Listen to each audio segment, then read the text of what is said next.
Hey folks, what's up? I'm going to do something quite unusual now and talk about two films at the same time. Why? Well, because obviously I think both of them are very good and worth talking about, and because I think both of them serve as an excellent example for this kind of tendency I noticed recently in cinema concerning biographical films. A sort of free-form approach that I honestly think serves as a much needed breath of fresh air for this subgenre. Now, of course, you know the drill, you know the usual formula. You take a non-fictional or historically based person, usually someone quite recognizable, like an actor, a musician, a filmmaker, a politician, a writer, basically any type of entertainer or public figure who is deemed to have had an interesting enough period in their lives to be put on film. Usually anything from a few months to a couple of years to even decades of a person's life can be condensed down into a 2-hour film, highlighting many of the most significant moments of that person's life or career, showcasing some of the many low points as well as the high points that person had to go through.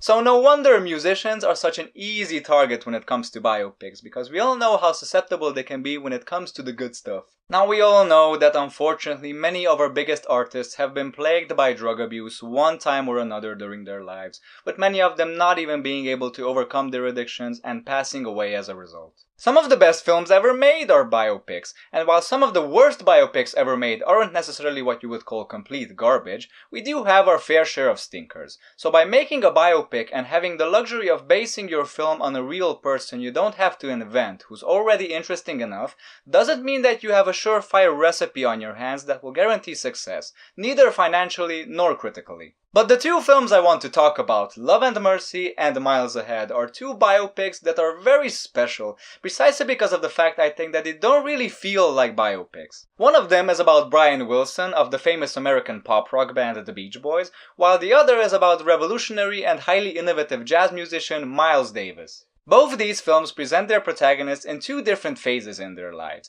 two different timelines basically, two drastically distinct periods during one of them at which these musicians were at their most popular, their most prolific, most consistent, and most creative. And the other being the exact opposite, 15 and 20 years later, when they were at their most unproductive, lonely, and dark periods in their lives. Both are shown having tremendous success, but because of their mental and physical health deteriorating due to substance abuse, they end up scaring away everybody, from bandmates to wives to family members, every fucking body. During the later years, they are shown hitting complete rock bottom until eventually someone comes along and tries to help them find some sort of redemption. What's really cool about these two movies is that the events, the two timelines, are not presented to us in a chronological order. Both films start out during the beginning of the end, so to speak, when these artists start coming back to reality a little bit. When they finally start waking up from their slumber. But the narrative is broken up and interspersed with fragments from the earlier timeline,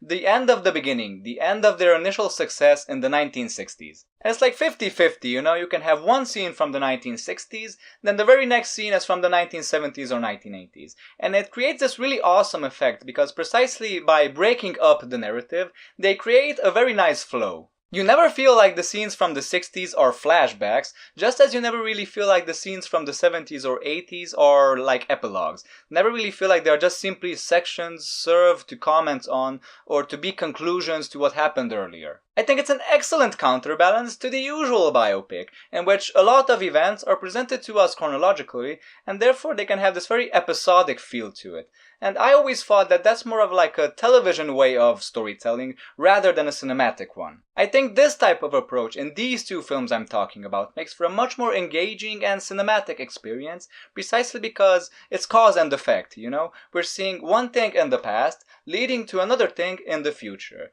And we're seeing them unfold at the exact same time, even though the events are years, even decades apart from each other. Now maybe some people would argue that I shouldn't be talking about these two films like they were one and the same, because on the surface, the similarities basically end here. Love and Mercy is a hard-hitting drama and love story, interspersed with some excellent reenactments of some of the Beach Boys' studio sessions. Now these are some of my favorite parts of the film. They were shot in a very loose and unrehearsed type of fly-on-the-wall documentary style, with real musicians being brought in to act as the session musicians in the studio, and without them being excessively directed by the director. They basically had to go with the flow and figure out how to work in the scene by themselves.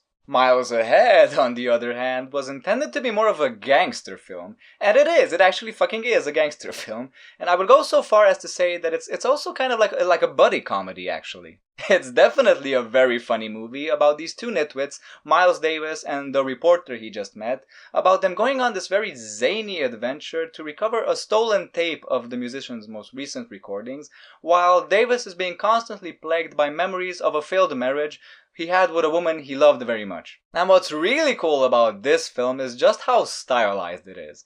I mean, this film just fucking screams 1970s. The whole film in general is very similar to a new buddy cop comedy that just came out, The Nice Guys. Now, I also saw that. I thought it was very, very good, very funny movie. People have been praising that for being very 1970s, for being very authentic to that period in America.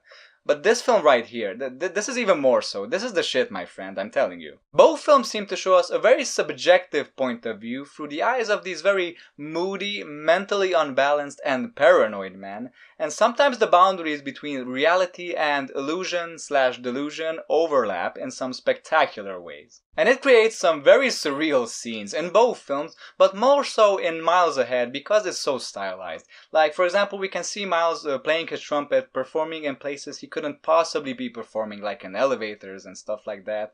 Or we can see characters, we can see his ex-wife, for example, running around in places she couldn't possibly be running around. So it's nuts, man. It really puts you into the mind, you know what I mean? The last thing I want to mention is the music, because the music is absolutely all over these two films. They have a very musical quality to them, and I don't mean musical like the genre, the musicals. I mean these filmmakers, like it really shows that they really try to visualize, really try to give a visual representation of sometimes the unusual ways these artists try to compose their music, and they really try to mess with structure, but without losing any of the harmony. Now, I play some guitar, but I'm not a composer. But I imagine this is what it's like to write music. Like, you have your basics, you have your notes, you have your scales, you have your chords, but how you use them is completely up to you. You can bend rules, you can deconstruct. I feel like this is what these two films have done. They've taken the basics, but they put their own spin on it. And it's one of the many reasons why I think they are so good. I highly recommend both of these films.